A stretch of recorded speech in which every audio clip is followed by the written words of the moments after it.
Hi, hello, this is Dr. Cidambi. I am here to talk about this topic, the infidelity and the types of infidelity and the psychology behind this, because we have been discussing more and more about this infidelity.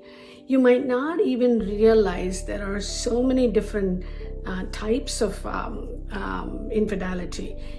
There's something called online infidelity and even object infidelity.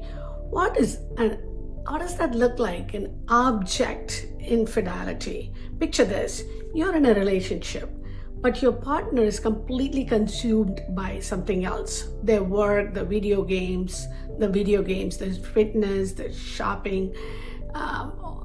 They're putting all their energy into that thing, and you as a partner become almost irrelevant in their lives. Their emotional focus is being taken away by their other objects, so to speak. So that's where the object infidelity comes in.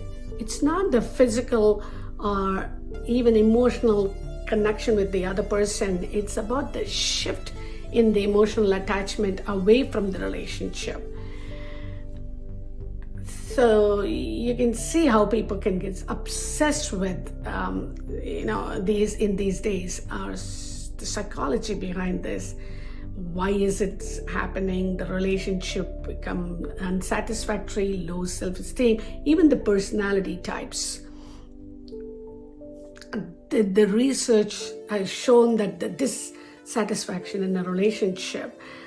So how big of a role does it play in the infidelity? Is it the root cause?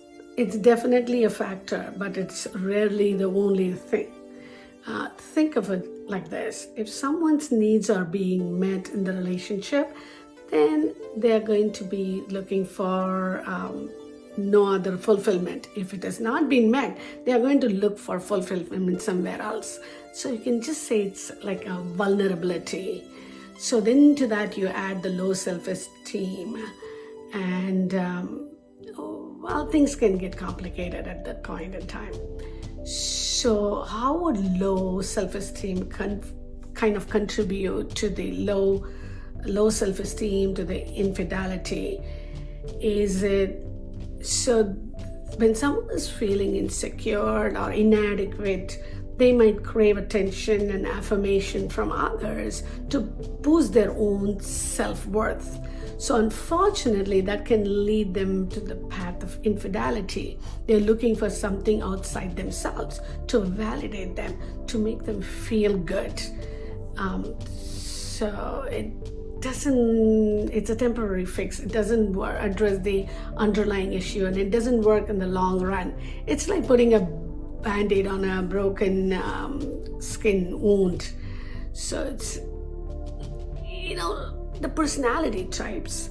Let's really talk about, is there a certain personality, traits more likely to be unfaithful? Yes, they do. When it comes to narcissism, so you can see that the people with higher narcissistic traits, those who have a stronger need for admiration, often lack empathy, might be more prone to infidelity. It's not about saying that all narcissists are unfaithful, but one of the many factors that can increase the risk. It is complicated again. That's a whole, a web which complicates it. So the impact of infidelity that it has on human relationships. It's a breakdown of relationships, and it's a pain, emotional pain. There are again ripple effects in all other areas of functioning. It can even be like the human cost of infidelity can be pretty expensive. It makes you stop and think how communication and trust is so important in a relationship. Having an open and honest conversation about the needs, expectation, and the boundaries are all part of the building a healthy relationships.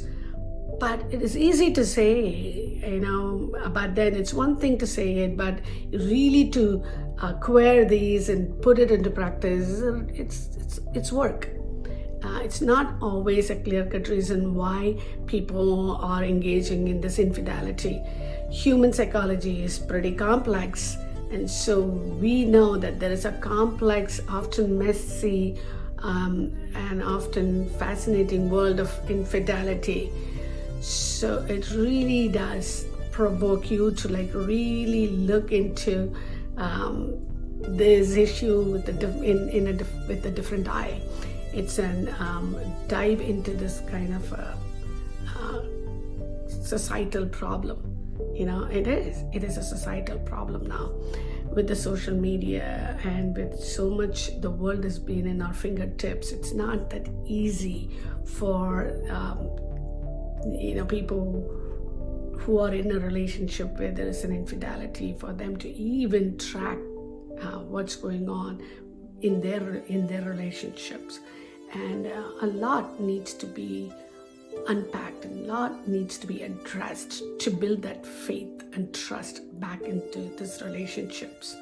So on that note, I'm going to leave you guys with a deep thought.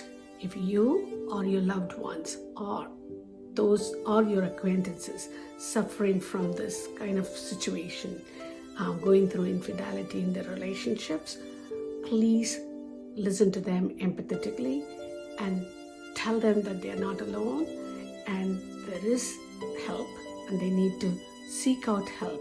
And one size does not fit all. They need to keep trying. They cannot give it up. All right. Until the next time. Bye-bye.